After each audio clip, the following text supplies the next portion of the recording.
As Provost of the University of Chicago, I am pleased to introduce Amanda Woodward, who will present today's convocation address. Amanda is the William S. Gray Professor in the Department of Psychology in the College and Deputy Dean for Faculty Affairs in the Division of the Social Sciences. Professor Woodward has pioneered experimental methods to investigate social cognition in the very young. She has contributed fundamental insights into understanding the conceptual development of infants and young children. And as a founding member of the university's Center for Early Childhood Research, Professor Woodward has revealed that even infants can appreciate how human actions are structured by intentions. Her current research focuses on social cognitive development, including understanding how social structures shape the way children learn. Professor Woodward has received numerous awards, and her research has been supported by the National Science Foundation, the Eunice Kennedy Shriver National Institute of Child Health and Human Development, and the McCormick Foundation. In 2014, Professor Woodward was elected to the American Academy of Arts and Science. She's a fellow of the Association for Psychological Science and the American Psychological Association, and past president of the Cognitive Development Society. She also serves on the editorial board of the journal Development Science and on the board of directors of the University of Chicago Lab Schools. Professor Woodward first joined the faculty at the University of Chicago in 1993. The title of her talk today is Learning to Speak. Amanda.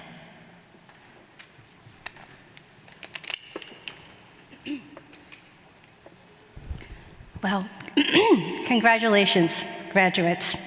And congratulations to the parents and the partners and the family and the friends who've made it possible for you to come to this point. I'm honored to be here to share this day with you. Now, what an achievement. This ceremony celebrates the culmination of your hard work, your passion, and your brilliance.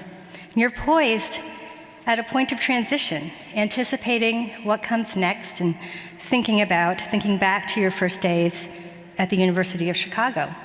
And I am, too, thinking back. And so I wanted to start by telling you about the first time I visited this campus in 1993 to interview for a job as assistant professor in the psychology department. At that time, I was a newly minted PhD. I had already had one job interview at a respectable East Coast university. And while at that university, I had given the department a lecture about my research. In academics, we call that lecture a job talk. And the audience was mainly professors, and graduate students listened quite politely. They held their questions until the end, and then their questions were total softballs. It was cozy, a comfortable visit in all. Now, things were a little different when, several weeks later, I was invited to interview at the University of Chicago. I was a few sentences into my talk when a man in the back row stood up to tell me at length and with rising animation that my starting assumptions were deeply and completely flawed. It was pretty much open season after that. Each claim I made, each data point I presented was met with furrowed brows, muttered side conversations, and very challenging questions, zingers. Sometimes other people would answer the question before I could get a word in, and this launched a kind of open debate about my research. So I had an immediate gut-level response to this unruly group of academics. I was intrigued. I was invigorated. I jumped into the fray. Now, to be honest, I was emboldened by the fact that I had an offer in hand from the other university, and I fully intended to accept the job, so I had nothing to lose. I thought, these people may not agree with me, but they are definitely listening to me, and they certainly care about what I have to say. They may care a little too much. By the end of a long, argument-filled day, I had the growing sense that I had found my intellectual home. Now, that interview was an accurate indicator of what was to come. I've had a career here filled with challenging and productive conversations.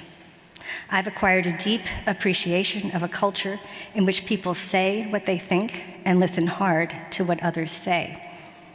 I've come to see focused, critical attention to a person's words as a great sign of respect.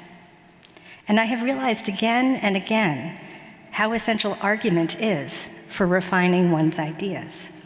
The pointed questions at my job talk were on target, and several of them were the start of conversations that have played out over years and shaped my thinking in important ways.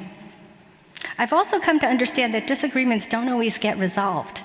They can persist for a lifetime. Nevertheless, you can learn a great deal from and like and even love the people you disagree with. I imagine that this rings true with your experiences here, and I trust that this is a part of our shared tradition that you're all going to take with you to your next ventures. Now, traditions can certainly change, and we are in fact witnessing a change today. After 529 quarterly convocations, today's ceremony is the last quarterly convocation. The university is going to begin the practice of holding only annual spring ceremonies in the coming year.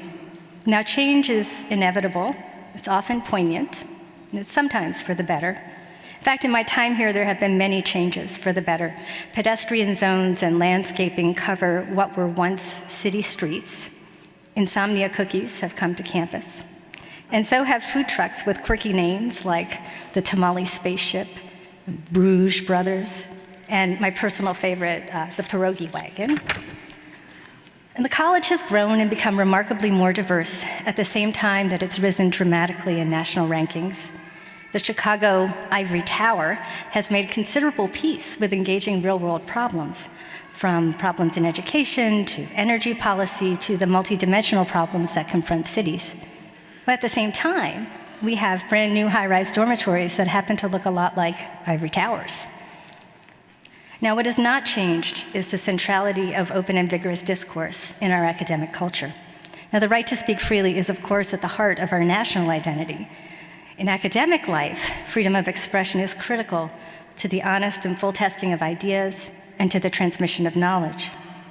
The past 2 years have been a time of reflection on campus about our shared value of free expression. The report on freedom of expression from the committee that was led by Jeff Stone has invigorated discussions, sometimes quite contentious discussions, about how the principles of free expression should be implemented in the practices of our community. Now, my thinking on these issues is informed not only by my fondness for argumentative colleagues, but also by the fact that I study the origins of speech. Or more precisely, I study the cognitive processes that enable infants to get a first grasp on language. And I study infants because they lack all the adult layers of self-doubt and second-guessing and reputation management. They show us in a direct way what's most true about human nature.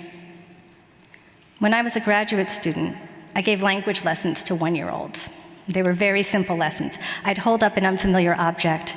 I used kitchen gadgets like garlic presses, and I'd tell the baby its made-up name. I'd say, "This is a dachs."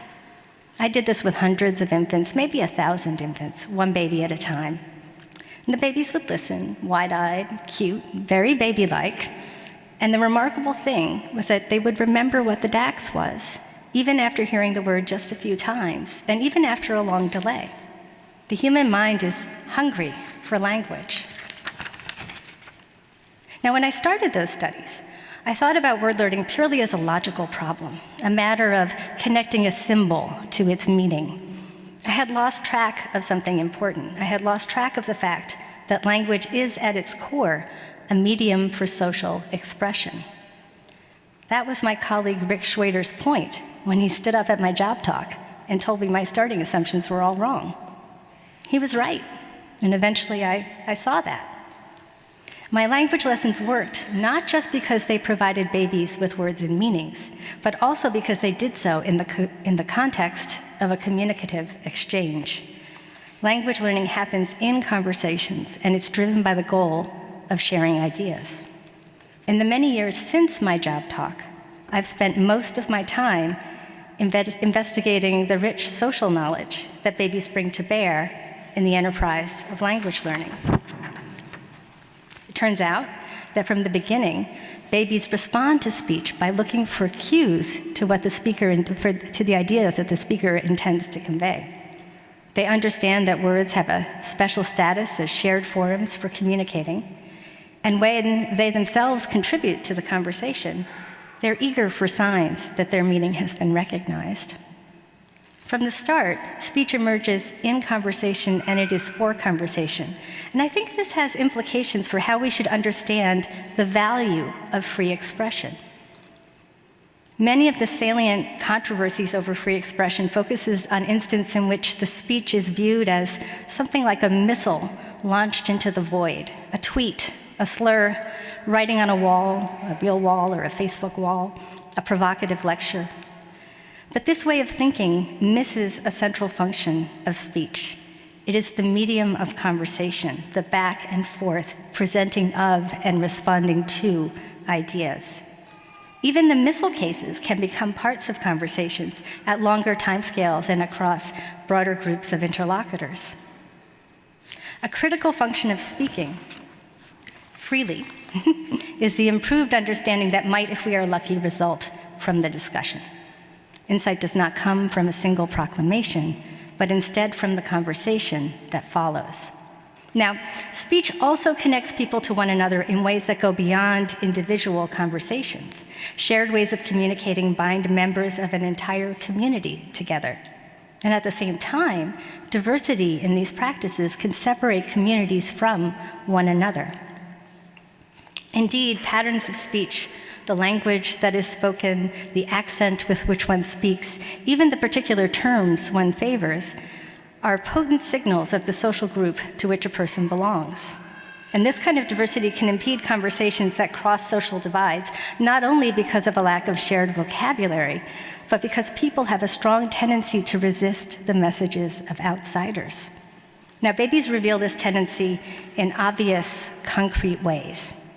When introduced to one person who speaks in a familiar language or with a familiar accent, and another person who speaks in an unfamiliar way, babies show a strong preference for the familiar speaker. They attend to her more, they're more eager to interact with her, and they prefer to learn the information that she has to offer. My colleague, Katie Kinsler, discovered these patterns in infant behavior. And she and her students have found that these initial preferences can develop in worrying directions. Older children prefer to befriend children with familiar rather than foreign accents, and they're actually biased to associate foreign speakers with contamination. When life doesn't let babies avoid the challenge of diversity, things go better. So my student Lauren Howard and I found that babies' tendency to avoid learning from foreigners depends on the linguistic diversity of the neighborhoods in which they live. Babies who live in neighborhoods like Hyde Park, where in the space of a few blocks you'll hear Spanish and Polish and Chinese, are more open-minded. They're happy to learn what the foreign speaker has to offer. Further, Kinsler, our student Zoe Liberman, and I found that infants who live among speakers of diverse languages show enhanced skills in what's called perspective taking. That's the ability to understand whether your conversation partner sees things the same way you do. They're also less likely than our babies from monolingual environments to view the way a person speaks as a marker of that person's social identity. Now, diversity is the natural complement to free expression because it sets the conditions for productive, even transformative conversations. The task for universities as communities that are in the business of generating new knowledge and teaching the next generation of thinkers is to promote the conditions that allow conversations to develop fruitfully. Conversations that span disciplines, that bring together people of different backgrounds, and critically, that connects scholarly work to the world outside of the academy. Now, I'm proud, actually, quite proud of the way that this university undertakes these tasks. At the same time, it's important not to underestimate the difficulty of sustaining this work. It's an effort that pushes against the basic human tendency to prefer familiar voices. These are challenging times for sustaining free expression on college campuses and more generally. And to be honest, I worry about the uncertainties that lie ahead. To my mind, the most concerning developments are the divisions that have sharpened between communities and that present barriers for reaching a shared understanding of what's true and important. And even so, I have to say that I am genuinely optimistic about the future when I consider how ready all of you are to meet it. So my advice to you as you leave this place and begin the next adventures of your lives is that you remember what you have learned here. Engage in thoughtful argument. Don't shy away from the hard analysis of the ideas that other people present. Put your own ideas to the test by sharing them with people who differ from you in their experiences and opinions. And learn from the people that you disagree with. Thank you, and congratulations.